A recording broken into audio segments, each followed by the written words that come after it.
Assalamualaikum, berjumpa kembali bersama teknisi HP pemula.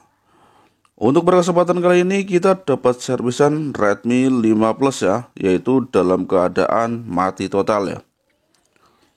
Setelah kita colokkan USB, ternyata dia hanya kedip putih saja ya, atau yang disebut dengan red blink ya. Ini seperti ini untuk penampakannya ya. Ini biasanya disebabkan karena IC MMC ataupun CPU ya. Ini yang sudah sering saya tangani seperti itu ya. Dan jika kita mengecek di tegangan dengan menggunakan power supply, biasanya dia tegangannya gantung di 0,1 ampere. Oke, kita langsung bongkar saja ya lur. Untuk handphone ini sepertinya masih segel ya. Jadi kita akan mengeceknya di antara dua itu ya. Jika tidak IC MMC, yaitu IC CPU ya. Gimana caranya mengetesnya ya, baik MMC ataupun IC CPU? Untuk mengetesnya sebenarnya sangat mudah ya kalau menurut saya. Kalau saya itu kita tinggal cabut saja IC MMC terlebih dahulu ya. Kemudian kita mengetes dengan menggunakan UV box ya. Ntar nanti di situ akan ketahuan apakah MMC masih sehat atau tidak ya. Itu cara mengeceknya ya. Karena untuk kasus red blink seperti ini biasanya antara dua itu ya, atau enggak IC MMC dan IC CPU ya. Oke, kita akan coba angkat IC MMC-nya terlebih dahulu ya. Dan kita mengetesnya akan apakah dia masih bagus atau tidak ya. Jika kondisi MMC masih bagus, maka sudah dipastikan IC CPU yang bermasalah ya. Jadi seperti itu untuk cara pengecekannya ya. Oke, kita sudah cabut untuk IC MMC-nya ya, dan kita sudah mengeceknya ya. Saya percepat saja ya. Untuk IC MMC masih sangat bagus sekali ya, yaitu 0:10% ya. Artinya MMC masih sangat bagus dan sudah dipastikan IC CPU yang bermasalah ya. Kita akan cabut untuk IC CPU-nya ya, dan kita akan menggantinya ya. Yaitu saya akan menggunakan CPU cabutan juga yang serinya sama ya. Nah, di sini saya akan sedikit berbagi pengalaman ya lur. Jika kita mengganti IC CPU seperti ini, maka kita wajib memprogram ulang IC MMC-nya ya. Karena untuk IC MMC dan CPU itu sudah diprogram satu handphone dari pabrik ya. Jadi ketika kita mengalami penggantian CPU seperti ini, terutama untuk handphone Redmi 5 Plus ini, dia sudah sepaket sama CPU ya. Jadi kita harus mengprogram IC MMC-nya ya, yaitu yang wajib clear RPMB ya. Karena untuk Redmi 5 Plus itu penggantian MMC itu harus clear RPMB ya. Jadi kita harus 2 kali kerja jika mengalami hal seperti ini ya, yaitu penggantian CPU ya. Itu perbedaannya ya. Jadi kalau kita mengganti IC MMC-nya aja ataupun MMC yang bermasalah, kita hanya mengganti IC MMC ya. Tetapi jika kita mengganti CPU, maka kita wajib mengganti semuanya ya, jika IC MMC ini tidak bisa clear RPMB ya. Karena untuk Redmi 5 Plus ini wajib clear RPMB jika mengalami masalah di bagian MMC ya. Dan untuk MMC Redmi 5 Plus ini dia biasanya menggunakan 2 MMC ya, yaitu merek Skynet ataupun merek Samsung ya. Kebetulan yang saya kerjakan ini merek Skynet, jadi tidak bisa di clear RPMB ya. Jadi mau nggak mau ya kita harus mengganti dua-duanya ya. yaitu CPU dan MMC ya. Ini seperti ini ya, kita sudah bongkar dua-duanya dan saya sudah sediakan CPU cabutan ya. Jadi seperti itu ya juragan. Jika kita mengalami hal seperti ini, kita wajib memasangkan MMC yang wajib clear RPMB ya tentunya, karena untuk CPU-nya kita ambil dari cabutan ya.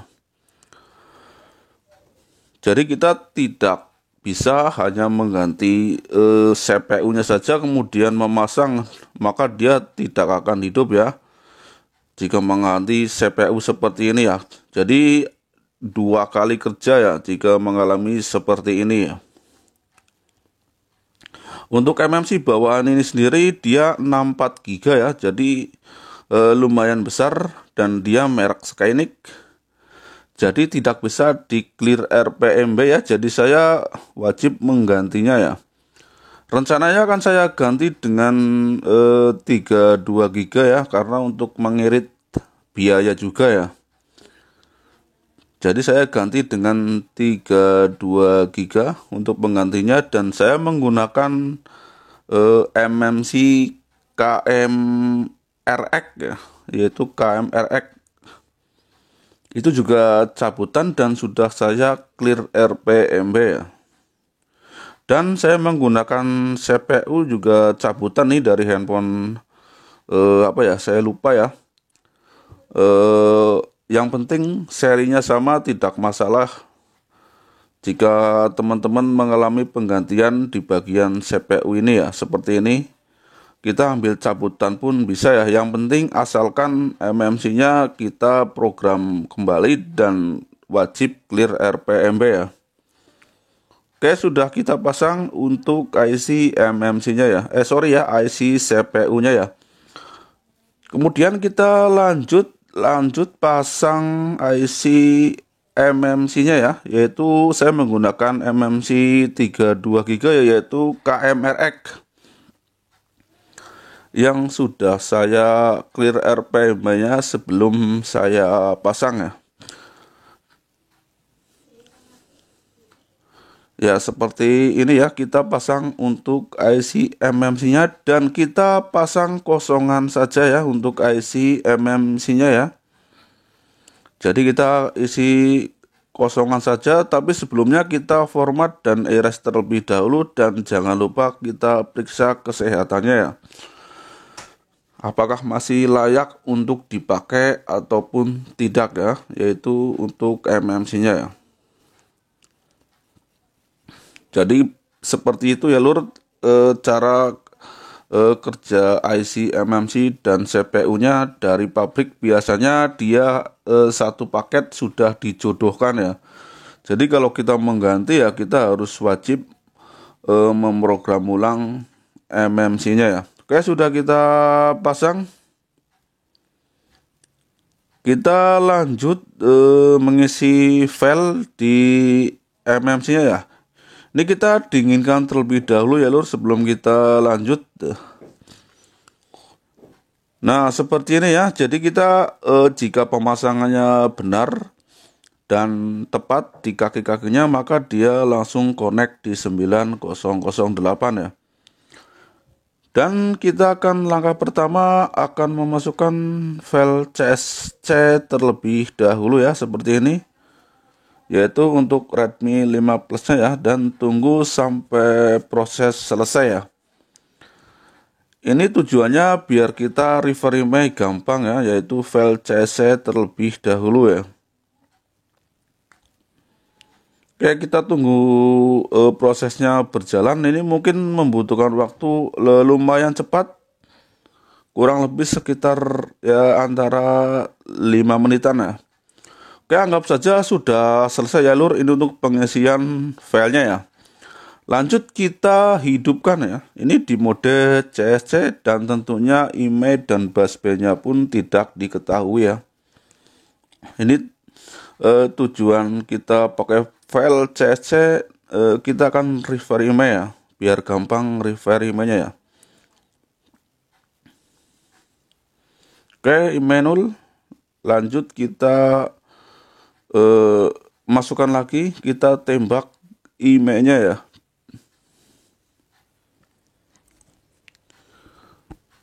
Kita masukkan email dan keychain-nya.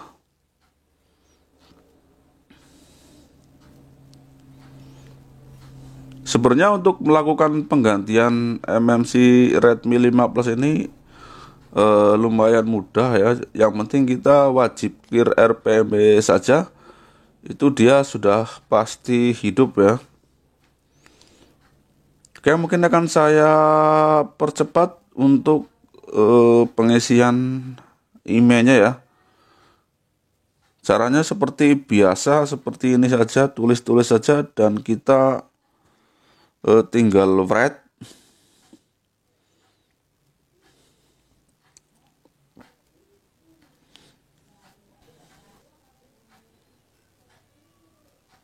Oke, kita tunggu sebentar lagi proses jalan ya. Oke, sudah masuk untuk emailnya. Kemudian langkah selanjutnya kita masukkan file keychain-nya ya supaya busband-nya ada ya.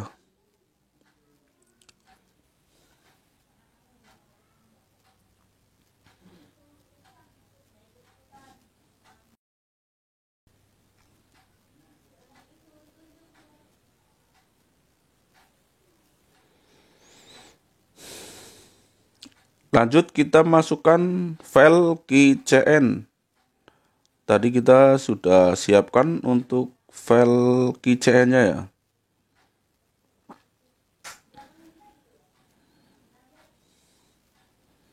Oke, lanjut write seperti biasa ya.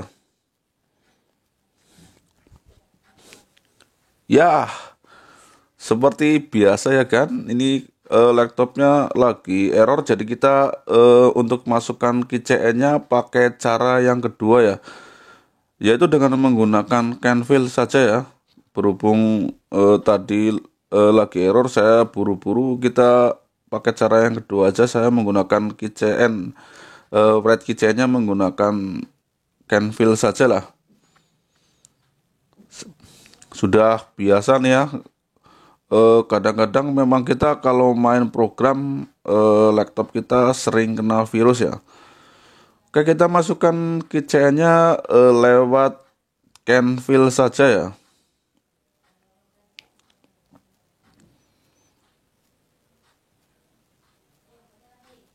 Kita pilih keychain ya.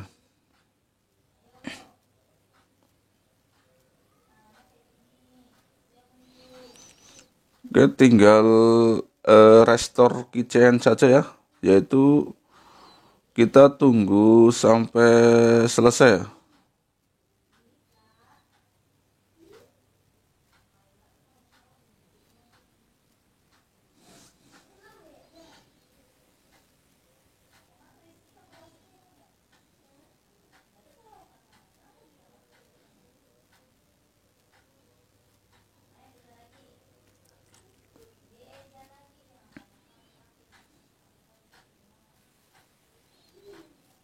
Sudah sukses dan kita akan coba menyalakan ya. Ini sih sudah dipastikan sudah ada IMEI dan versi pita dasar ya. Oke, sudah masuk untuk IMEI dan lanjut kita flash dengan file global.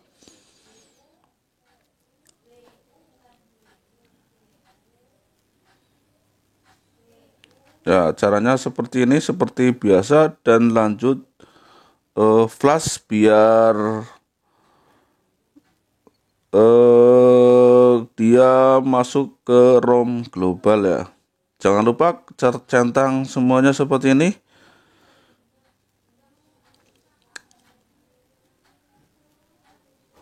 Dan lanjut flashing ya.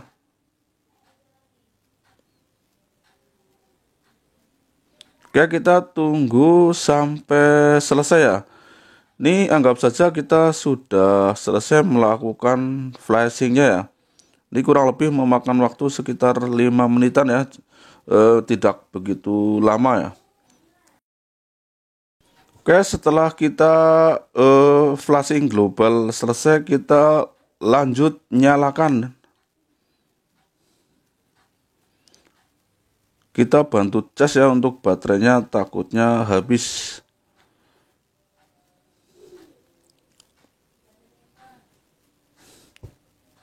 Ternyata setelah saya nyalakan handphonenya restart ya.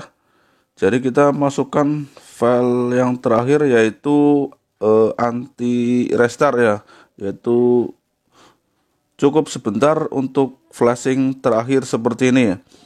Hanya membutuhkan beberapa detik saja. Kita flash lagi sampai selesai ya.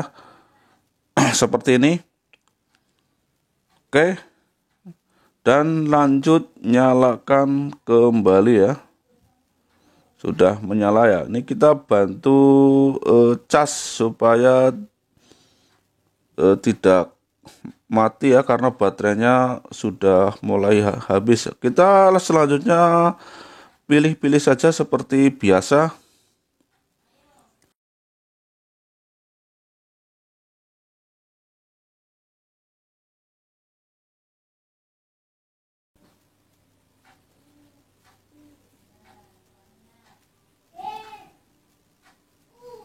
Oke, sudah hidup ya lur, dan kita akan mengecek di bagian email ya.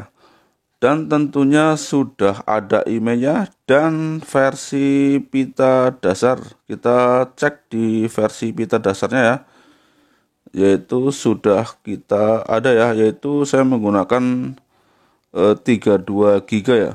Dan kita langsung cek menggunakan kartu ya. Dan sudah dipastikan pasti ada untuk sinyalnya jika handphonenya tidak masalah di bagian IC sinyal. Oke, untuk videonya mungkin hanya ini untuk kali ini ya. Semoga video saya dapat bermanfaat bagi untuk sesama pemula. Demikian, wassalamualaikum warahmatullahi wabarakatuh.